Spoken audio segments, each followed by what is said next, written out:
नरेंद्र मोदी समर्थक बीजेपी के नेता और राष्ट्रीय स्वयंसेवक संघ उनकी तारीफ करेंगे, उनके फैसलों का समर्थन करेंगे, उनकी उपलब्धियों को देश भर में बताएंगे। ये ऑब्वियस बात है। ये काम बीजेपी के लोग या फिर मोदी के समर्थक नहीं करेंगे तो क्या कांग्रेस के लोग या विपक्ष के लोग करेंगे? कांग्रेस तो मौजूदा सरकार को, नरेंद्र मोदी की सरकार को इतिहास की सबसे असफल सरकार बताती आई है और वो आगे भी बताते रहेंगे। ये भी ऑब्वियस है। लेकिन उन 32 देशों का क्या जिन्होंने नरेंद्र मोदी को अपना सर्वोच्च सम्मान दिया? एक दो नहीं, पूरे 32 देश। आपको जानकर अच्छा लगेगा व्यूअर्स, भारत के प्रधानमंत्री नरेंद्र मोदी को स्वीडन और नॉर्वे ने भी अपना सर्वोच्च सम्मान दे दिया है। 32 सर्वोच्च सम्मान। प्रधानमंत्री 15 मई से 5 देशों के दौरे पर हैं। अब मान लीजिए किसी देश के राष्ट्राध्यक्ष के साथ प्रधानमंत्री मोदी की केमिस्ट्री अच्छी हो और वो उन्हें सम्मानित करे, तब भी बात समझ में आती है। लेकिन 32 देशों की सरकारें और वहां के राष्ट्राध्यक्ष यानी प्राइम मिनिस्टर या प्रेसिडेंट ने प्रधानमंत्री मोदी को इस काबिल क्यों समझा? Sweden, Oman, Russia, Greece, UAE, Saudi Arab, Kuwait, Syria, Palestine और इजराइल दोनों, क्या इन सारे देशों के हेड ऑफ स्टेट्स ने बीजेपी की सदस्यता ले ली है? क्या ये अब स्वयं सेवक है? ऑब्वियसली नहीं। जवाब है नहीं। फिर इन 32 देशों ने हमारे प्रधानमंत्री को सम्मान क्यों दिया है? उन्हें मोदी में कुछ तो बात नजर आई होगी। उनका विजन, उनका एक्शन और उनका एडमिनिस्ट्रेशन।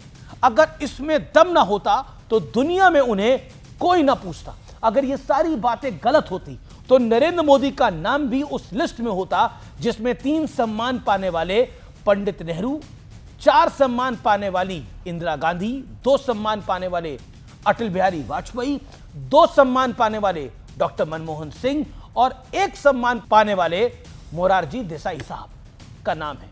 नरेंद्र मोदी का नाम सिर्फ भारत के नहीं बल्कि पूरी दुनिया के इकलौते ऐसे नेता हैं जिन्हें 1-2 नहीं बल्कि पूरे 32 देशों ने सम्मान दिया है। और इस उपलब्धि को मामूली समझना नासमझी होगी और ऑपोजिशन को भी यह समझना चाहिए, क्योंकि मोदी के बाद 25 पुरस्कार पाने वाले व्लादिमीर पुतिन का नंबर आता है और उसके बाद 18 पुरस्कार पाने वाले चाइनीज प्रेसिडेंट शी जिनपिंग का और 11 पुरस्कार पाने वाले अमेरिकी राष्ट्रपति डोनाल्ड ट्रंप आते हैं।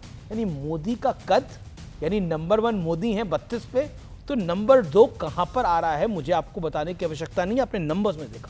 भारत में मोदी के आलोचक कह सकते हैं कि यह सम्मान नरेंद्र मोदी का नहीं, भारत के बाजार और भारत के उपभोक्ताओं का है। तो भारत के लोगों को खुश करने के लिए ये सारे देश हमारे प्रधानमंत्री को पुरस्कार बांट रहे हैं। लेकिन अगर ऐसा होता तो आज से पहले किसी और नेता को इस तरह से सम्मानित क्यों नहीं किया गया? मेरा सवाल है। हमारी आबादी तो हमेशा से ज्यादा रही है। क्या पंडित नेहरू के टाइम कम थी? चलिए, तब वक्त पुराना था। क्या इंदिरा गांधी जी के टाइम कम थी? क्या राजीव गांधी जी के टाइम कम थी? क्या सोनिया गांधी और डॉक्टर मनमोहन सिंह की जब सरकार थी तब कम थी? लेकिन बात विजन की है व्यूअर्स, बात लीडरशिप की क्वालिटी की है, बात इमेज की है, बात क्रेडिबिलिटी की है, बात परफॉर्मेंस की है। बीते 12 सालों में नरेंद्र मोदी देश के अंदर लगातार चुनाव जीतते आ रहे हैं। अभी 2 राज्यों में चुनाव जीते हैं। उन नतीजों का असर सिर्फ भारत पर नहीं होता, उन नतीजों का असर ग्लोबली भी होता है। और वहां पर सिर्फ इलेक्शन नहीं देखे जाते, वहां पर लीडरशिप क्वालिटी देखी जाती है। क्योंकि इतनी बड़ी और डाइवर्स डेमोक्रेसी में जब एक व्यक्ति 25 सालों से कुर्सी पर विराजमान रहता है तो इस बात को दुनिया बड़े ताज्जुब के साथ देखती है। और Narendra Modi head of state रह चुके हैं 25 वर्षों से, पहले गुजरात की और बतौर प्रधानमंत्री। यही वजह है कि नरेंद्र मोदी जब विदेश के दौरे पर निकलते हैं तब भारत के सामने अपॉर्चुनिटी के दरवाजे खुल जाते हैं। 5 देशों की यात्रा पर प्रधानमंत्री मोदी 15 मई को यूएई पहुंचे। यूएई ने भारत में 42,000 करोड़ रुपए का निवेश का समझौता कर लिया। इसके अलावा 40 lakh tonne crude oil strategic petroleum reserve पर सहमति बन गई है। इसके अलावा स्ट्रैटेजिक डिफेंस पार्टनरशिप पर भी डील हुई है। नीदरलैंड्स में सेमीकंडक्टर्स की बहुत बड़ी डील भारत ने करी है। स्वीडन में 6G AI क्वांटम कंप्यूटिंग पर बात हुई है। नॉर्वे में क्लीन, ग्रीन और रिन्यूएबल एनर्जी पर फोकस रहा है। यानी मोदी जहां भी गए हैं उनका फोकस भारत के भविष्य को संवारने पर रहा है। और यही बात दुनिया को नजर भी आती है।